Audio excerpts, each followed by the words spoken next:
Ito po yung Station of the Cross. Dito na siya. Ay, number 4 to. Diba? Hindi na kami nag ano sa ibang ano kasi medyo gabi na. Ikot lang kami si Jesus.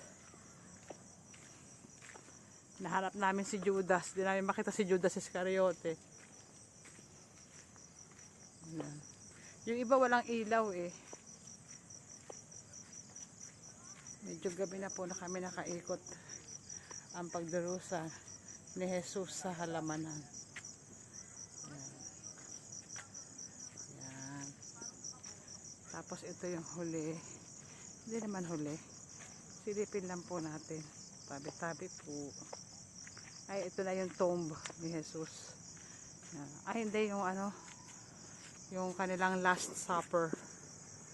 Last supper pala to. Ayan. Ang ganda po. Kahit walang masyadong ilaw. Medyo madilim doon. Ayan. Balik tayo doon kasi may ilaw. Pagdarusa sa halamanan. Ito meron din dito.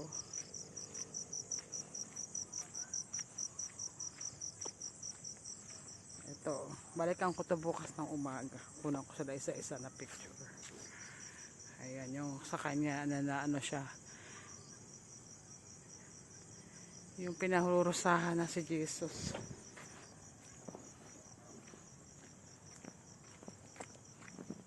Maliwanag.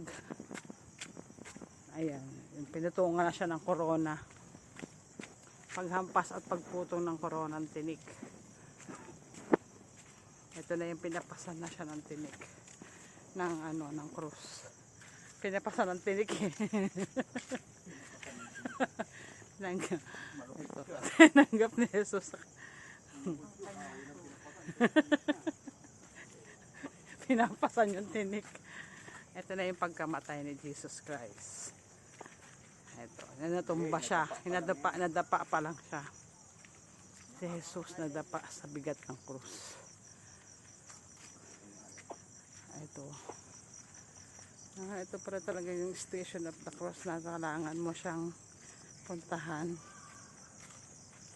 Tapos nandun na kami sa paghahatol. Yan. Ito ano to? Tinulungan ni Simon si Jesus sa pagpasa ng krus. Ayan. Si Simon, si Rin. Tinulungan siya. O, natanggal na yung ano nito. Nakasalubong ni Jesus ang babae sa Jerusalem. May babaeng makasalanan. Naglag na yung ano. Ayan. Ito lalo, nasa baba. Ito na yung pinapako para sa si Jesus sa krus. Ito na. Halina at silipin. Nalaglag na yung ano, Jesus Nazarene. Diba? Tapos andito na siya. Ito na yung dalawang magnanakaw na nakasama ni Jesus. Ang galing.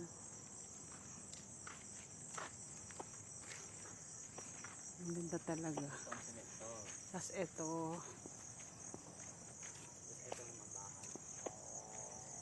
Si Maria at sa paanan ng krus. Si Anan. Oo, totoo yun. Kasi banal na dugo. Banal na dugo. Isang mata nun. Banal na dugo. Nakita. Ay, ganun. Bulag ang isang mata nun. Yung tinamaan. Yung dugo. Nakakita. Tinamaan ng dugo ni Jesus. Nakita. Tinusok na si Jesus. Hindi na Ayan, namatay na siya. Si Jesus ng pagkanyang pagkalibing. Nilibing. Hanggang sa nabuhay siya.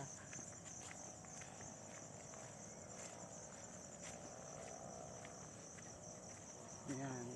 Sa bato na pagbukas nila ng ano, libingan, wala na si Jesus. Yung pala na galakbay na. At ayun yung Christ the Redeemer.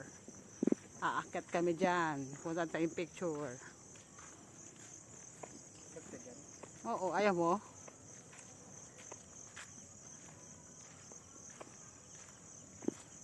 Ayan yung bato. Maliwanag. Tapos ko lang kita.